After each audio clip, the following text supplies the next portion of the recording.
Jumpa lagi para sahabatku terkasih dimanapun berada. Semoga kita semua dalam keadaan baik dan sehat. Para sahabatku terkasih, sesi ini saya masih kembali menyoroti kaum denominasi. Karena apa? Selalu ada saja dari kaum denominasi ini terkait iman kekatolikan. Dalam video-video sebelumnya saya pernah katakan bahwa sejak dulu gereja Katolik tidak pernah mau sibuk membicarakan iman agama manapun. Karena apa? Gereja Katolik merasa itu tidak penting. Gereja Katolik hanya ingin fokus dengan imannya. Belakangan ini kita lihat bahwa dari kaum denominasi selalu hadir menyoroti, menghina, membicarakan ajaran iman gereja Katolik. Maka penting dan perlu untuk ditanggapi. Para sahabatku terkasih, sesi ini saya beri judul menolak pohonnya tapi buahnya dimakan. Menolak pohonnya, tapi buahnya dimakan. Para sahabatku terkasih, dari judul ini kita dapat membaca sebuah keanehan. Dari judul ini kita membaca sebuah keanehan. Berarti psikologi orang dalam situasi ini tidak beres. Psikologi orang ini tidak beres. Dia menolak pohonnya, tapi buahnya dimakan. Berarti psikologi orang itu dalam konteks ini tidak beres. Berbeda tadi jika seseorang itu sudah lama mengkonsumsi buah dari sebuah pohon, tapi dia tidak tahu seperti apa pohonnya. Saya sering mendengar cerita teman-teman tentang hal ini. Saya sudah lama makan buahnya, rupanya inilah pohonnya. Saya baru tahu bahwa inilah pohonnya. Hal seperti ini wajar-wajar saja. Wajar-wajar saja dalam kehidupan kita. Nah, yang menjadi anehnya di sini adalah orang tersebut sudah makan buahnya, sudah lama dia mengkonsumsi buahnya. Dia sadar, dia tahu bahwa itu adalah pohonnya, tetapi dengan sadar juga dia menolak dan menyangkal bahwa itu adalah pohonnya. Ini sebuah kerancuan secara psikologi. Maka saya katakan tadi, berarti di sini psikologi orang itu tidak beres. Psikologi orang itu tidak beres. Dia makan buahnya, dia tahu bahwa itu adalah pohonnya, tetapi sadar dia, orang itu dengan sadar menolak pohon itu. Ini psikologi manusia dalam konteks ini tidak beres. Para sahabatku terkasih, fenomena yang aneh ini kita temukan dalam diri kaum denominasi. Fenomena yang aneh ini kita temukan dalam diri kaum denominasi. Mereka makan buahnya tetapi menolak pohonnya. Makan buahnya tetapi menolak pohonnya. Mereka menerima dan menyembah Yesus, tetapi tidak menerima dan menghormati Maria ibu Yesus. Mereka menerima menyembah Yesus, selalu meneriakkan nama Yesus, menyebut nama Yesus, tetapi bundanya Maria yang mengandung dan melahirkan Yesus itu tidak diterima dan dihormati secara istimewa. Kita lihat gereja Katolik begitu memberikan penghormatan secara istimewa kepada Maria. Kenapa? Karena gereja Katolik menyadari bahwa Maria itu adalah wanita pilihan Allah. Maria dipersiapkan secara istimewa untuk mengandung dan melahirkan putra Allah itu, yang dengannya Yesus yang adalah putra Allah itu hadir ke dunia melaksanakan karya penebusan umat manusia. Gereja Katolik menyadari bahwa Maria punya andil yang luar biasa bagi kehadiran juru selamat. Maka di dalam gereja Katolik, Maria mendapat tempat yang sangat istimewa. Nah, Maria mendapat tempat yang istimewa, maka begitu banyak cara dilakukan oleh gereja Katolik. Salah satunya misalnya dengan membuat patung Bunda Maria. Di sana kita lihat orang-orang dari kaum denominasi hadir menghina iman kekatolikan, menuduh bahwa orang Katolik itu pertama menyembah manusia, itulah manusia Maria, dan yang kedua menyembah berhala karena ada patung dalam gereja Katolik. Dalam video sebelumnya saya pernah katakan bahwa patung ataupun gambar dan lain sebagainya itu hanyalah sarana bantu untuk kita semakin mengimani sesuatu dengan baik dan benar. Patung bukanlah Maria, patung bukanlah Yesus, itu hanyalah sarana bantu untuk semakin mengimani figur yang dituju. Itu sudah dengan jelas saya bicarakan dengan panjang lebar dalam video-video saya sebelumnya. Tapi jika ada yang tetap tidak menerima dan memahami itu, maka psikologi orang itu tidak beres. Psikologi orang itu tidak beres. Bahkan belakangan ini ada pendeta yang mengatakan bahwa buang Bunda Maria itu ke sampah.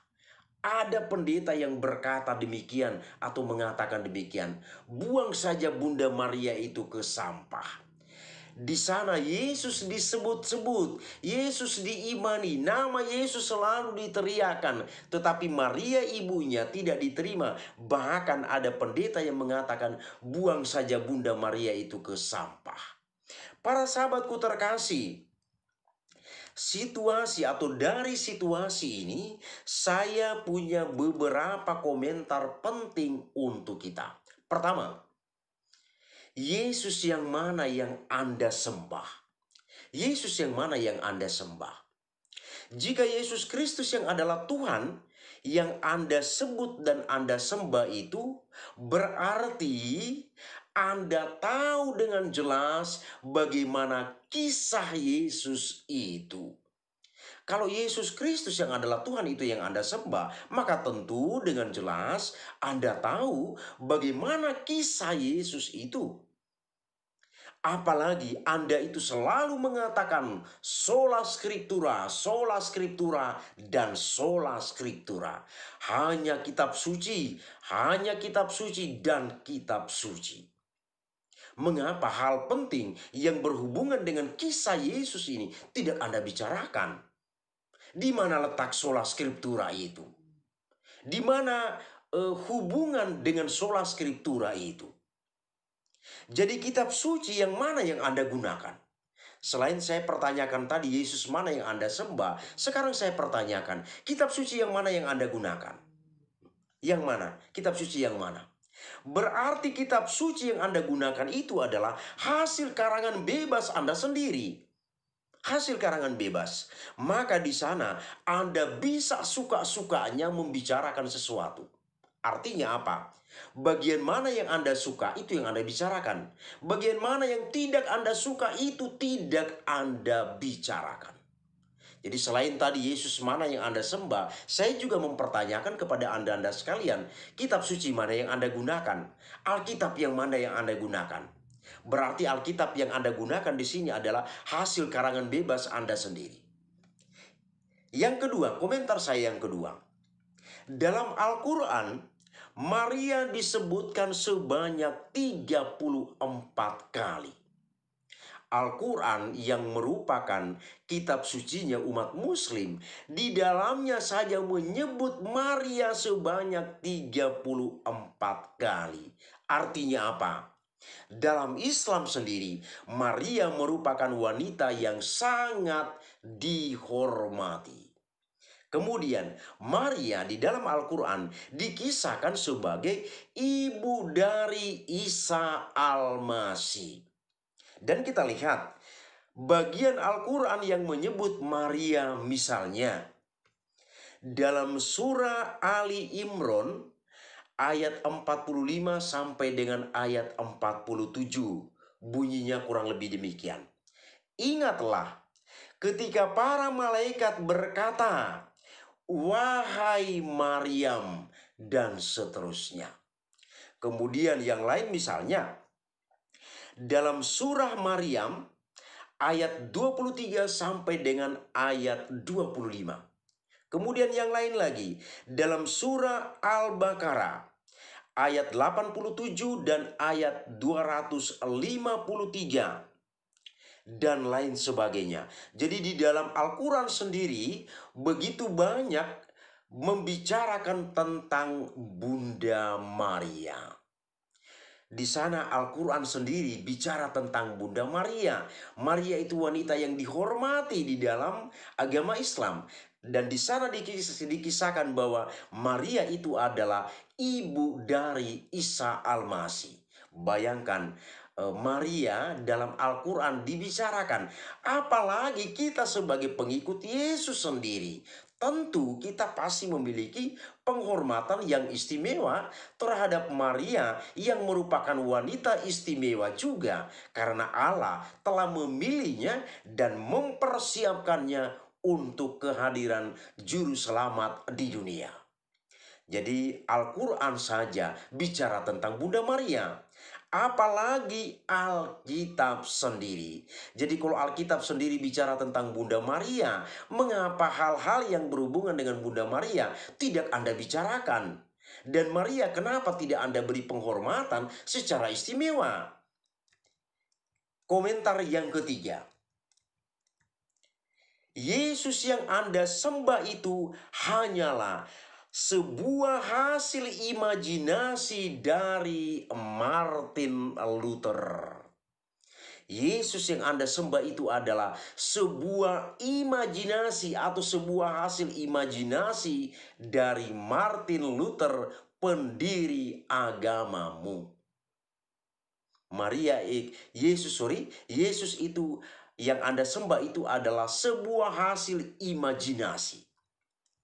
Martin Luther hanya menciptakan Yesus baru supaya berbeda dengan Yesus yang disembah dalam gereja Katolik. Martin Luther itu hanya menciptakan Yesus baru. Supaya apa? Berbeda Yesus yang disembah dalam gereja Katolik. Kemudian, dan karena Yesus itu adalah hasil ciptaan Martin Luther, maka Yesus yang Anda sembah itu bukan Yesus yang historis. Yesus yang Anda sembah itu bukan Yesus yang historis. Karena Yesus yang Anda sembah itu adalah hasil ciptaan dari Martin Luther. Selanjutnya, karena jika Yesus itu historis, maka Yesus itu punya kisah sejarah. Yesus punya kisah sejarah. Karena dalam iman kita, Yesus itu dikatakan 100% Allah, 100% manusia. Kalau Yesus itu sebagai manusia, maka Yesus pasti punya kisah sejarah. Dan Yesus Kristus itu lahir dari rahim seorang wanita, yakni Bunda Maria. Bunda Maria itu adalah wanita yang istimewa, dipilih oleh Allah, dipersiapkan dengan baik, dan istimewa juga untuk kelahiran, untuk kehadiran juru selamat di tengah-tengah dunia untuk penebusan umat manusia. Demikianlah para sahabatku terkasih, judul menolak pohonnya tapi makan buahnya. Semoga ini bermanfaat bagi kita. Selaku umat beriman Katolik, iman kita semakin diteguhkan. Terima kasih, Tuhan memberkati.